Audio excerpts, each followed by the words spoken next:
Bismillah. Assalamualaikum warahmatullahi wabarakatuh. Waalaikumsalam warahmatullahi wabarakatuh. Ustaz, saya mau tanya amalan yang baik buat ibu yang sudah meninggal, karena selama ibu hidup di dunia saya belum bisa memberikan kebahagiaan kepadanya. Terima kasih.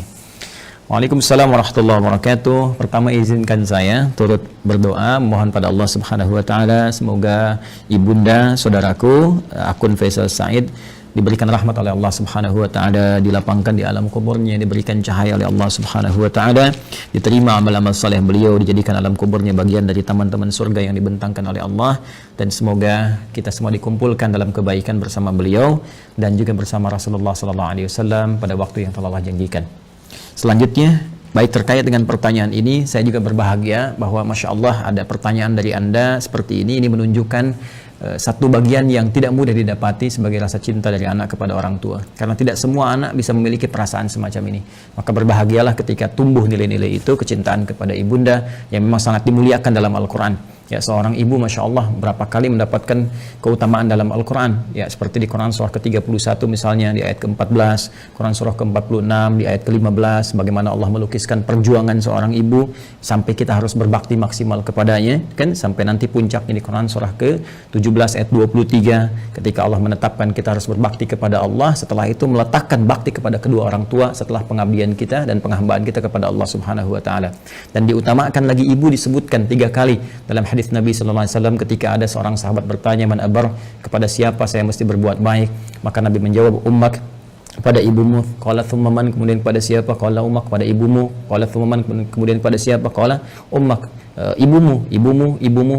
Baru kemudian yang keempat disebut abak. Ya, bukan berarti dalam konteks ini ayah misalnya tidak punya prioritas, tidak, tapi ini ingin menunjukkan bagaimana keutamaan seorang ibu yang memiliki keistimewaan di hadapan Allah dan Rasulnya. Pun demikian ayah pun nanti punya keutamaan dalam konteks yang terpisah. Dari sini Nabi memberikan bagaimana isyarat kepada para sahabat, ya ridwanullah alaihim jami'an, untuk berbakti kepada ibundanya. Ya, dalam keadaan hidup misalnya, kalau Anda buka kitab Al-Adabul Mufrad karya Al-Imam Al-Bukhari, dikisahkan bagaimana seorang yang berjuang sudah berangkat ke medan jihad, dilaporkan oleh kawannya, ya ibunya sedang menangis. Ya, karena belum bisa melepas kepergiannya pada saat itu, belum ketemu chemistry-nya. Ya, maka Nabi memanggil kemudian si anak muda ini, yang dipanggil oleh Nabi, maka Nabi katakan kepadanya, idhab, ya irji' ila ummik, bermakna pergilah kembali, pulang kepada ibumu, buat dia tertawa sebagaimana engkau telah membuatnya menangis. Buat dia tertawa sebagaimana engkau telah membuatnya menangis. Ini para ulama mengomentari bagaimana kedudukan seorang ibu sampai jihad berbakti kepadanya dalam keadaan hidupnya, membahagiakannya, memuliakannya, ya itu diutamakan bahkan melebihi jihad dalam medan perang jika ada kemudian hal-hal yang menuntutnya secara syar'i. Al-Imam Ali bin Abi Thalib karramallahu wajhah, ya, mengomentari statement Nabi sallallahu alaihi wasallam ketika menyebutkan 3 kali ummak, ibumu. Maka dikomentari oleh beliau, karena ibu memiliki 3 keistimewaan yang tidak didapati oleh ayah. Yang pertama, ibu yang mengandung, ayah tidak mengandung. Yang kedua, ibu melahirkan, ayah tidak melahirkan. Yang ketiga, ibu menyusui, ayah tidak menyusui. Dengan 3 keutamaan ini, Nabi kemudian memberikan gambaran ibumu. Ada komentar yang lain bahwa ketika orang ini bertanya, maka peluang terbaiknya untuk berbakti ada kepada ibunya. Sehingga Ibnu Abbas radhiyallahu ta'ala anhuma ketika didatangi oleh seseorang di masa beliau menjadi mufti, ya, aku punya persoalan, aku punya maksiat yang cukup tinggi aku kerjakan, bagaimana cara bertobat kepada Allah Subhanahu wa taala? Ibnu Abbas kemudian berkata, apakah engkau masih punya ibu? Ya, kata orang ini, ya, aku masih punya ibu. Maka kata Ibnu Abbas radhiyallahu ta'ala anhuma, pergilah engkau pulang, ya, kemudian layani ibumu, bahagiakan ibumu, ya, dan berbuat baiklah kepada ibumu. Orang ini bertanya, kenapa engkau berfatwa demikian, kan? Dia tidak menyuruh misalnya saya maksimalkan salatnya, maksimalkan misalnya sedekahnya, tapi yang diutamakan ke ibu. Karena kata Ibnu Abbas radhiyallahu taala anhuma, saya tidak melihat yang lebih utama untukmu saat ini kecuali yang itu. Inilah bagaimana kejeniusan Ibnu Abbas radhiyallahu taala anhuma, karena memang dalam narasi-narasi ayat-ayat Al-Qur'an firman Allah Subhanahu wa taala, kedudukan membahagiakan berbakti kepada ibunda itu langsung ditempatkan oleh Allah Subhanahu wa taala setelah penghambaan kita kepada Allah. Wa qadha rabbuka alla ta'budu illa iyyah wa bil walidaini ihsana. Kepada kedua orang tua kita wajib berbuat baik, ditempatkan setelah penghambaan kepada Allah. Dan di antara kedua orang tua ini, ibu menempati posisi yang sangat tinggi. Wassaynal insana biwalidayhi hamalathu ummuh. Jadi ketika dua ini disebutkan, kata Allah di Quran surah 31 di ayat ke-14, dan kami wasiatkan kepada ke seluruh anak-anak itu untuk berbakti kepada kedua orang tuanya. Siapa di antara mereka kalau mau didahulukan? Ya hamalathu ummu, maka prioritaskan ibumu dulu, ya kan?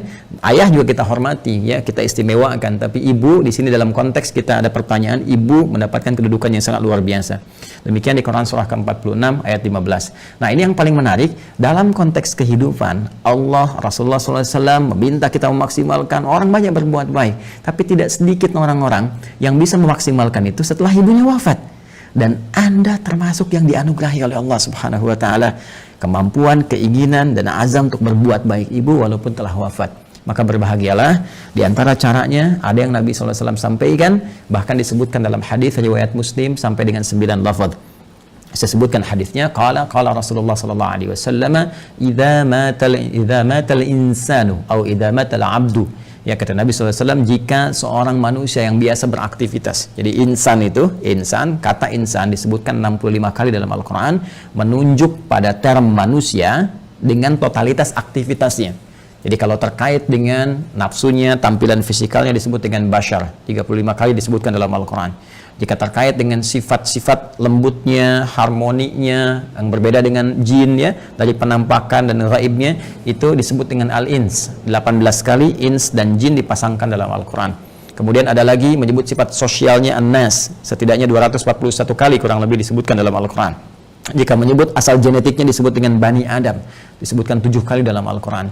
Nah, kalau disebutkan insan, al-insan 65 kali disebutkan dalam Al-Quran, itu menunjuk kepada totalitas aktivitas. Jadi saat mulai bangun tidur sampai tidur lagi. Nah, kata Nabi, idza matal insanu, jika manusia yang biasa beraktivitas dari mulai bangun tidur sampai tidur lagi, dari bangun sampai tidur lagi, kemudian meninggal, wafat. Ya, di kalimat pertama ini, pembuka hadis ini ingin memberikan kesan kepada kita bahwa mohon maaf sekali, sepadat-padat apapun kita beraktivitas, pada akhirnya meninggal juga. Pada akhirnya wafat juga.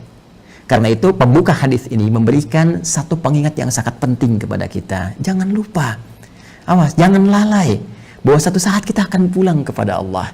Apa yang kemudian ingin dipertaruhkan di dunia ini sampai Anda lupa mengerjakan ibadah, berangkat gelap, pulang gelap, demi harta tidak seberapa yang kalau didapat kemudian meninggal juga belum tentu dipakai, sampai berselisih, sampai bertarung, sampai ada yang saling menyingkirkan, menyungkurkan, bahkan mohon maaf sekali menumpahkan darah. Waliyadzubillah. Allah, berlindunglah kepada Allah Subhanahu wa taala. Berlindunglah. Karena apapun yang Anda dapatkan saat di dunia, satu saat akan ditinggalkan. Jika bukan Anda meninggalkan dunia, maka dunia akan meninggalkan Anda. Satu saat kita akan wafat. Dan bila seorang manusia telah wafat yang biasanya beraktivitas, ya, in qata'a sa'iru amalih, maka akan terputuslah semua aktivitasnya itu. Peluang dia mengumpulkan nilai-nilai kebaikan. Karena rumus kebaikan dalam Islam itu dengan konteks kehidupan akhirat yang telah kita selesaikan dunianya dan berpindah kepada dimensi lain, ya, barzakh kemudian akhirat, maka Al-Quran memberikan wawasan kepada kita, dan dengan wawasan ini kita diminta untuk mengumpulkan dan menyiapkan bekal terbaik. Ya, gambarannya kan seperti ini. Ini kan dunia ya, yang saat ini kita sedang beraktivitas. Kemudian setelah itu kita pindah ke barzakh, pemisah. Ya. Kemudian akhirnya akhirat. Ini akhirat, ya. Ini yang terakhir. Akhirat. Ini ad-dunya. Kemudian ini barzakh. Bainahuma barzakhul la yabghiyan. Demikian di surat Ar-Rahman itu ya. Nah, ini kan hakikat kehidupan kita di sini. Ini tujuan akhirnya. Ya, akhir kehidupan, karena itu disebut dengan akhirat. Sekarang kita ada di sini. Ya. Tempat beraktivitas sementara. Karena ini sifatnya sementara, maka semua yang ada di sini pun di sini ya sifatnya sementara. Ya, mohon maaf, usia kita ini sifatnya sementara, tidak abadi. Ya, hanya sementara saja. Dibatasi dengan apa yang disebut dengan ajal namanya. Ya kan? Jadi begitu ajalnya tiba, maka selesailah kemudian usia kita. Ini batasan ini contohnya misalnya di Quran disebutkan di surah ke-7 Al-A'raf di ayat 34. walikulli ummatin ajal, dan setiap umat itu bukan satu dua orang, semua umat yang pernah beraktivitas di bumi mereka memiliki batas usia. Fa idza jaa ajaluhum la yastakhiruna sa'atan wa la yastaqdimun. Jika telah tiba ajalnya, maka tidak akan pernah bisa dimajukan atau dimundurkan. Pada saat itu berhenti, selesai. Ya, berhenti dan selesai, akan didatangi oleh maut namanya. Ya, maut. Di Quran surah ketiga Ali Imran di ayat 185. Kullu nafsin dha'iqatul maut. Maka maut datang ya untuk sudah menerapkan perintah Allah Subhanahu wa taala sesuai dengan batas ajal ini dan mengambil kembali untuk memindahkan kepada dimensi berikutnya. Yang bertugas membawa maut ini nanti ada bahkan satu malaikatnya khusus, spesifik, disebut dengan malakul maut ya di Quran surah ke-32 di ayat yang ke-11 ya, paling kanan agak ke bawah. Qul yatawaffakum malakul mautil ladzi wukkila bikum. Ya, katakan Muhammad SAW bahwa setiap yang hidup itu akan didatangi oleh malakul maut. Jadi ada malaikat khusus ya yang ditugasi untuk membawa maut. Maka kalau ini sudah tiba, maka selesai ajal. Nah, maka yang biasanya kita ini beraktivitas, aktif, bekerja dengan segala yang kita dapatkan dalam kehidupan dunia. Mohon maaf, bidangnya mungkin beragam, ya. Ada yang di kesehatan, kedokteran, medis, ada yang insinyur, ada yang di militer, tentara, ada yang Polri misalnya, ada yang di politisi, ya, di politik, jadi politisi misalnya, ada yang di pemerintahan, birokrat, ada yang ustadz, mengajar, dosen, guru dan sebagainya. Pada akhirnya, sepanjang semua bernama makhluk, ya, dan spesifik manusia, pada akhirnya semua kegiatan itu akan tuntas, selesai. Ya, semua manusia yang beraktivitas tadi disebut dengan insan, al-insan. Ya, ada surah ke-76 dalam Al-Qur'an, al-insan. Ya, kata Nabi, idza matal insan, jika semua manusia yang beraktivitas ini sudah tiba nih, sudah tiba ajalnya. Ya, tiba maut. Ya, maut itu sifatnya, keadaannya. Mata itu kata kerjanya, mata yamutu mautan. Ya, mata yamutu mautan. Idza matal insan, jika tiba maut ini menjemput manusia, ya, sudah datang ajalnya, tiba maut dan menghentikan semua aktivitas yang pernah ia lakukan. Tadi saya katakan, semua pembuka di hadis ini kalimatnya singkat padat, cuma 2 kata, matal insan, tapi pesannya sangat dalam, memberikan kesan bahwa apapun yang kita banggakan pada hakikatnya akan selesai. Apapun yang kita tonjolkan dalam kehidupan, pada hakikatnya akan selesai. Apakah harta benda yang kita tampilkan, apakah kedudukan yang kita tonjolkan, dan sebagainya, semua akan tuntas, selesai dengan tibanya maut. Ya, karena sifatnya kehidupan kita di dunia ini sementara, maka usia pun sementara, bekalnya pun sementara. Silakan Anda kumpulkan sampai banyak bermewah-mewah misalnya, mohon maaf, kendaraan banyak yang mewah, pakaian mewah, pada akhirnya meninggal nggak dibawa. Ya, alam kubur itu tempatnya hanya setempat seukuran jasad kita saja. Nggak ada seukuran rumah Anda, seukuran mobil Anda untuk memasukkan semua aset Anda. Tidak, selesai kawan. Karena itu sering-kali merenung, sering-sering merenung. Pada akhirnya, apa sih yang mau dicapai di kehidupan dunia ini? Kalau kita memang akan berpindah. Dan setiap tempat yang disinggahi, fitrahnya membutuhkan bekal. Ya, Anda saja di dunia, saya sering katakan, dalam konteks kehidupan dunia saja, misal, saat ini saya ada di Bekasi misalnya, ya kan? Saya akan pergi di satu provinsi yang sama, ya. Misalnya ke Bandung lah, sama-sama Jawa Barat misalnya.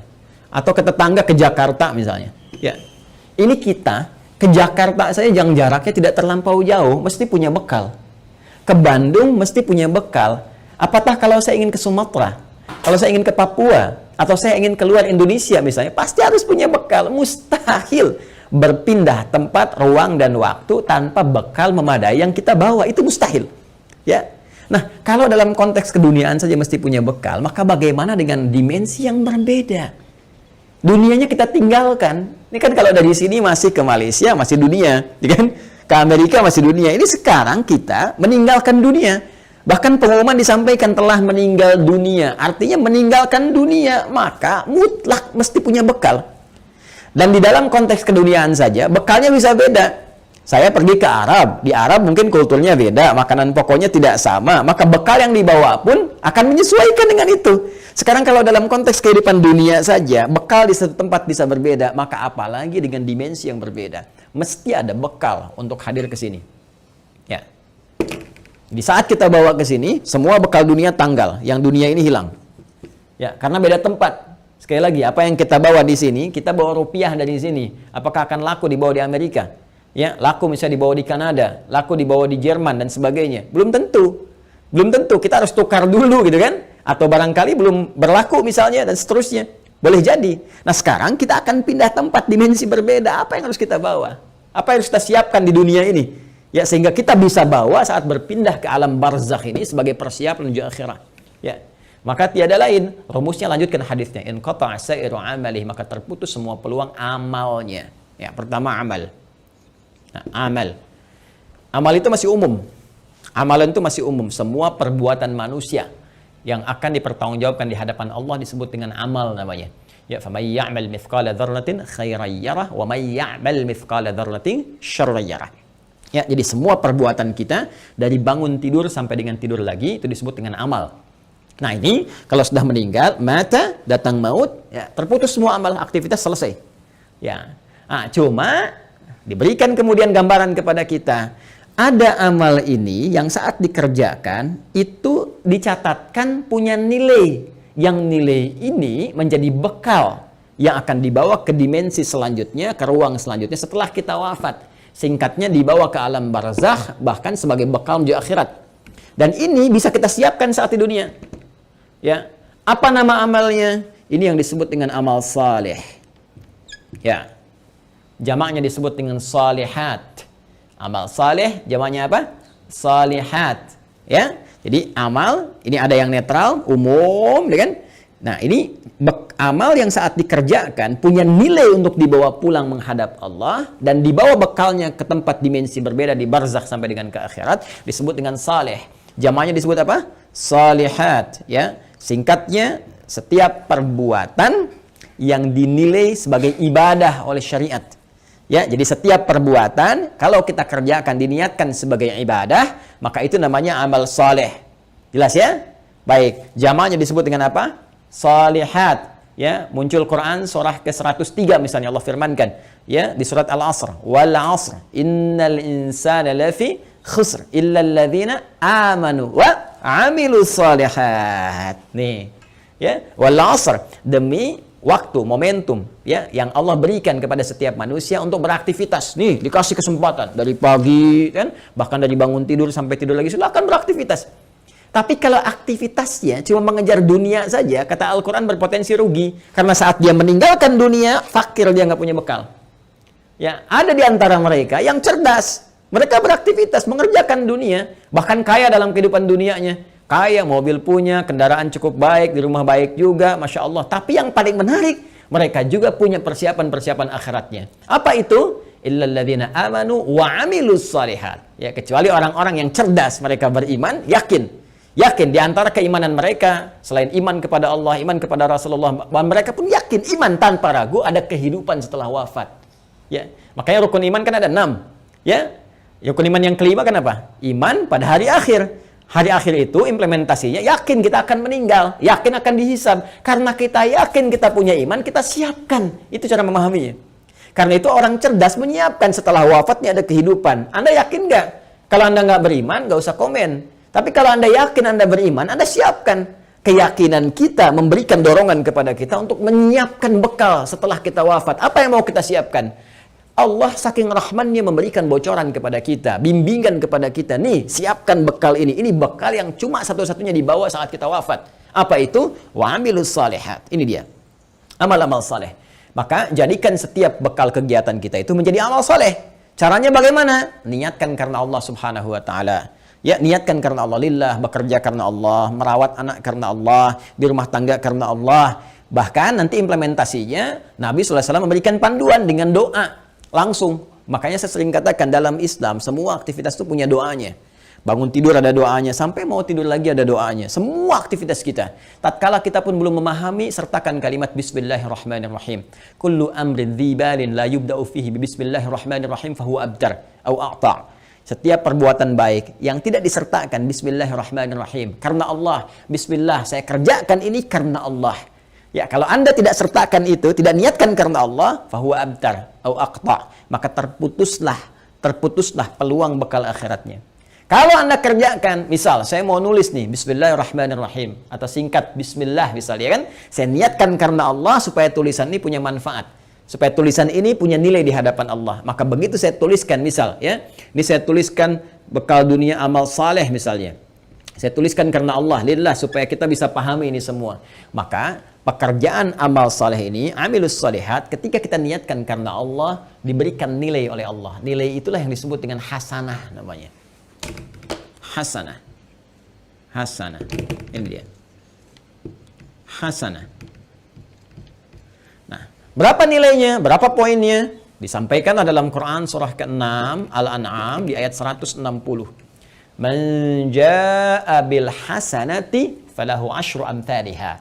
Siapa yang mengerjakan kebaikan, diniatkan sebagai ibadah karena Allah, menjadi amal saleh, maka dia punya poin hasanah. Setiap satu kebaikannya dicatatkan langsung 10 nilainya.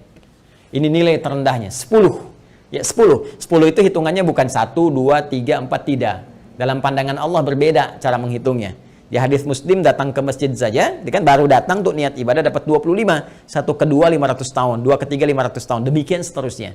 Dan ini poin yang paling kecilnya.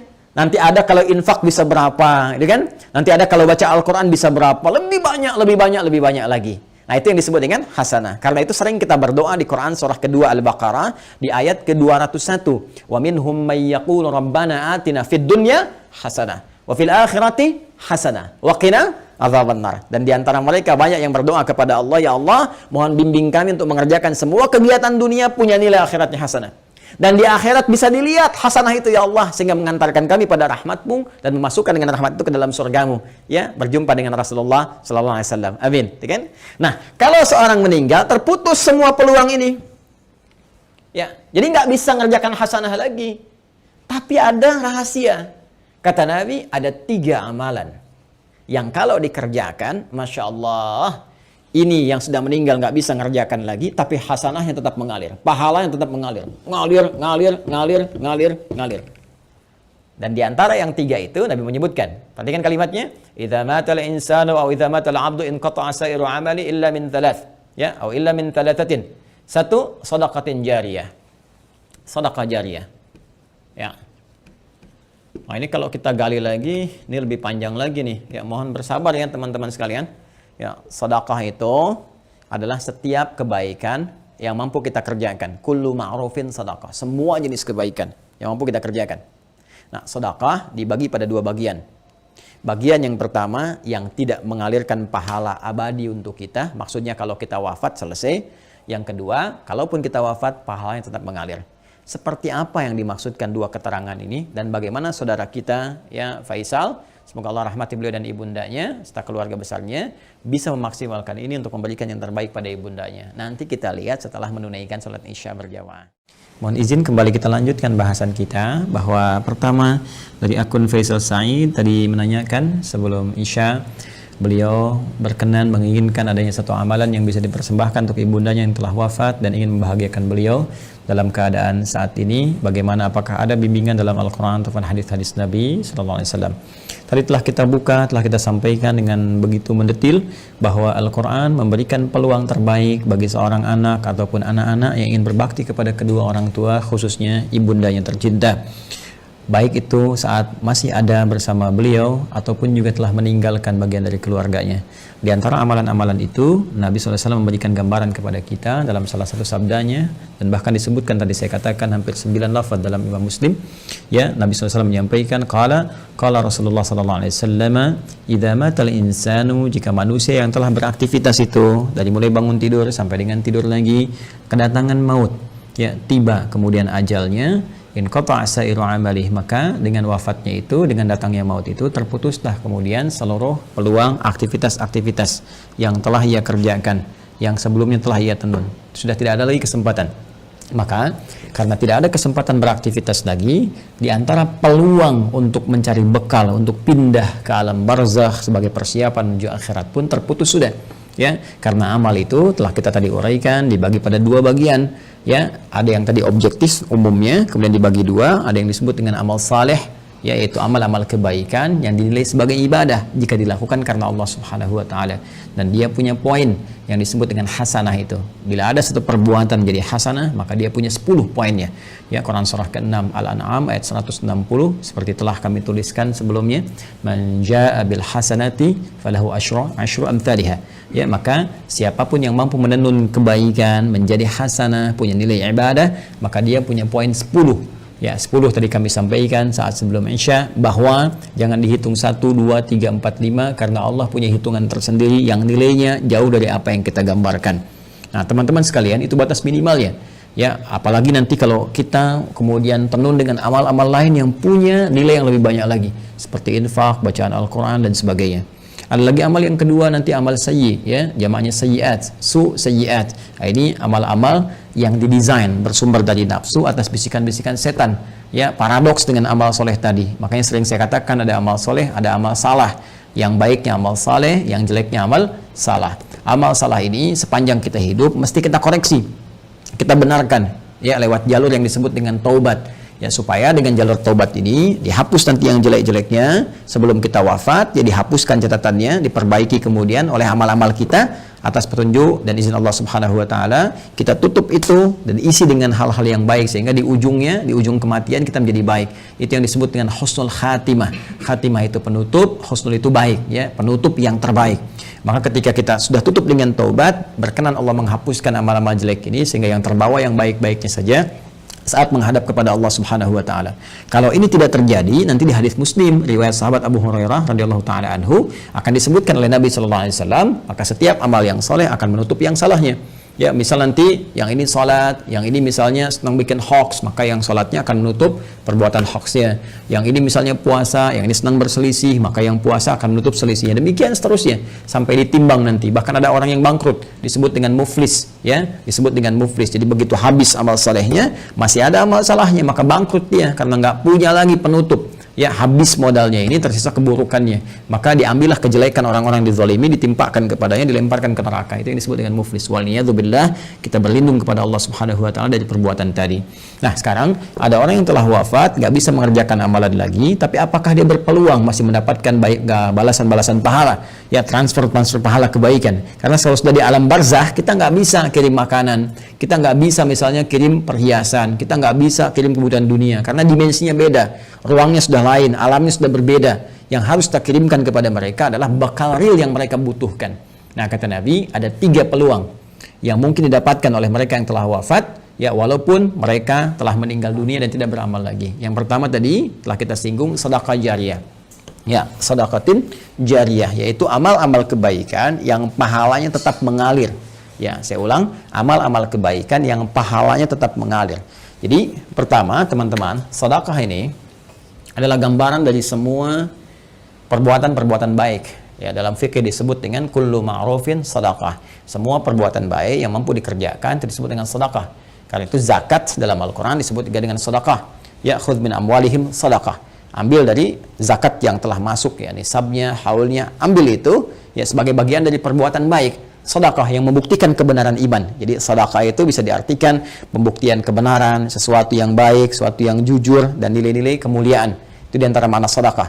Karena itu kenapa perbuatan baik disebut dengan sedekah? Ini pertama pembuktian dari keimanannya. Jadi iman itu implementasinya kebaikan-kebaikan. Untuk membuktikan kita beriman, maka diminta oleh Allah kepada kita semua membuktikan lewat amalan baik. Karena itu lisan diminta berkata baik, tangan bekerja baik, kaki melangkah pada yang baik. Itu pembuktian iman. Karena itu orang beriman mustahil berbuat yang tidak baik. Karena itu kata Nabi, la yasrikul mu'min, indama yasrik fahuwa mu'min. Mustahil orang beriman itu korupsi, orang beriman itu mencuri. Ketika mencuri ada iman dalam dirinya. Maksudnya Nabi mempertanyakan, imannya kemana sampai bisa mencuri? Imannya kemana sampai bisa berbuat maksiat, kan? Jadi iman itu akan mendorong kita berbuat baik. Karena itu semua perbuatan baik disebut dengan apa? Sedekah. Nah, perbuatan baik yang disebut dengan sedekah ini dibagi 2 bagian. Ya, dibagi 2 bagian. Ada yang disebut dengan sedekah tsabitah. Ya, saya hapus dulu ini. Sedekah tsabitah. Ya, sedekatun, sedekah. Ada yang disebut dengan tsabitah. Ya, tsabitah itu sudah yang tetap berhenti, gitu kan? Atau waqifah, berhenti sampai di situ.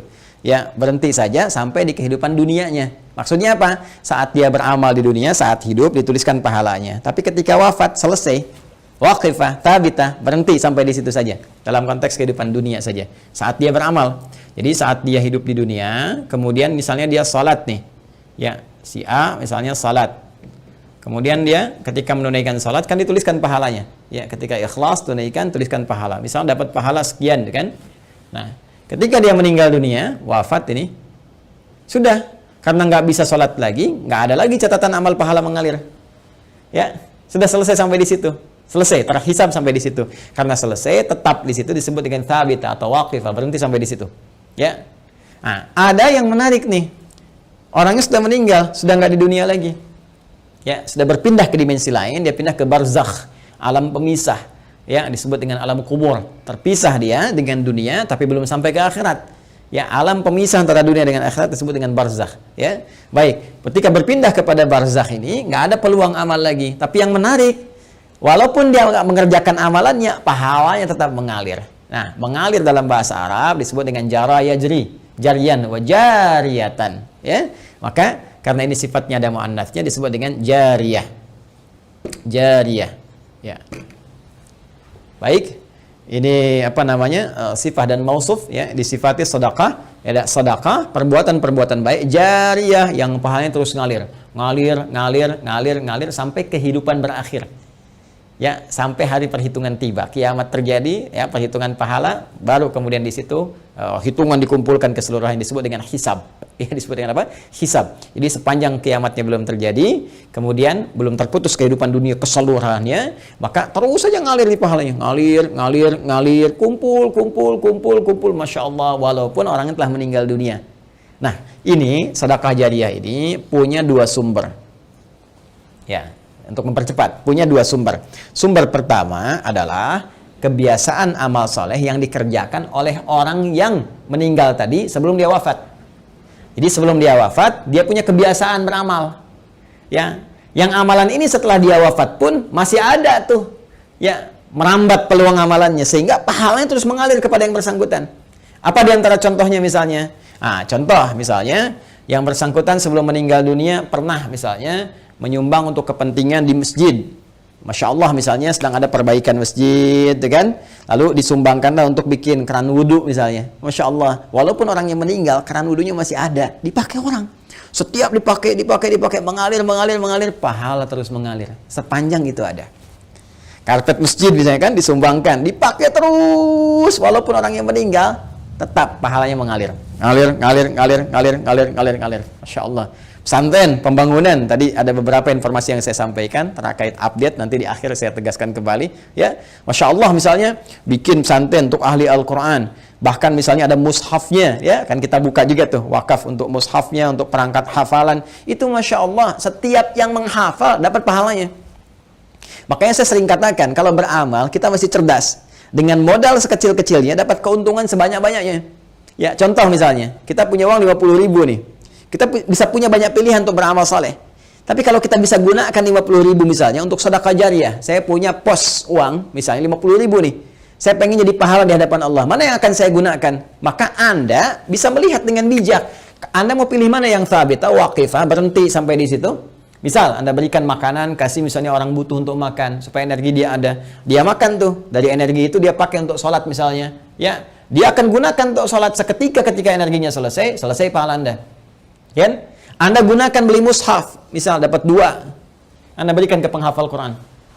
Masya Allah, penghafal Quran menghafal Quran menggunakan mushaf Anda. Demi Allah saya katakan, penghafal Quran itu nggak ada yang baca sekali. Ya, alif lam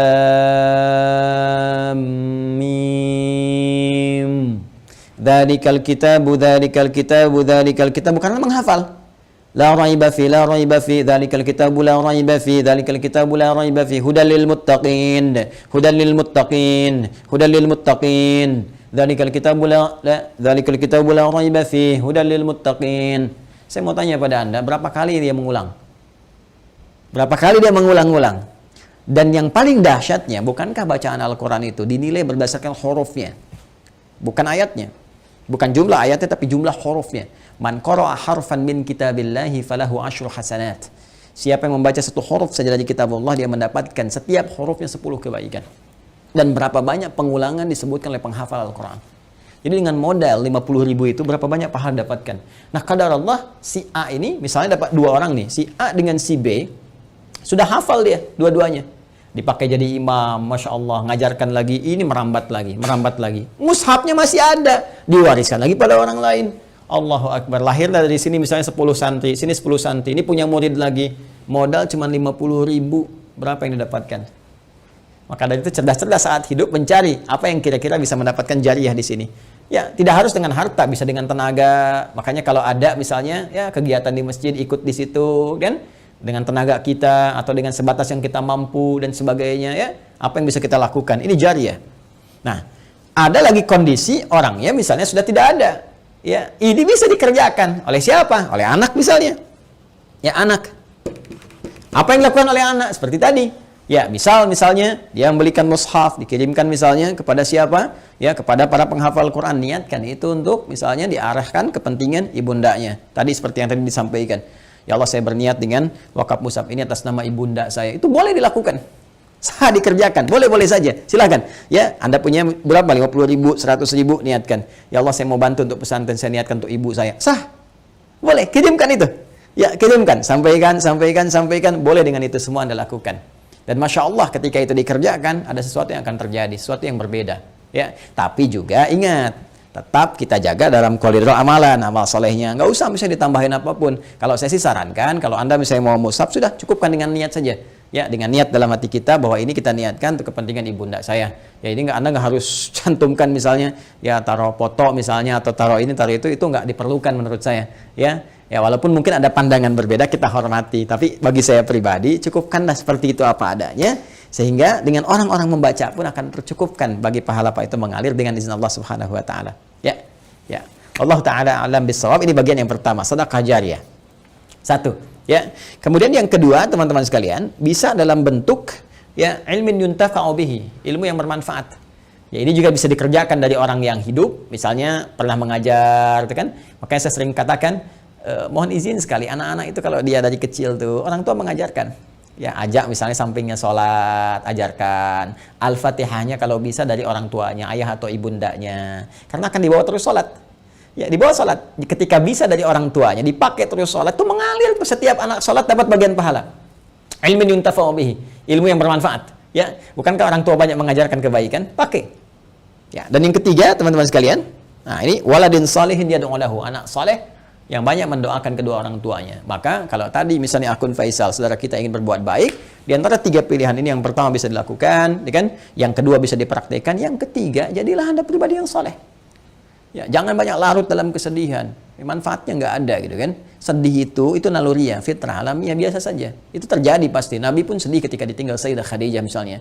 Bahkan ketika ditinggal pamannya, beliau sedih sekali. Sedih ya, itu biasa, itu fitrah. Tinggal ibunda beliau sedih.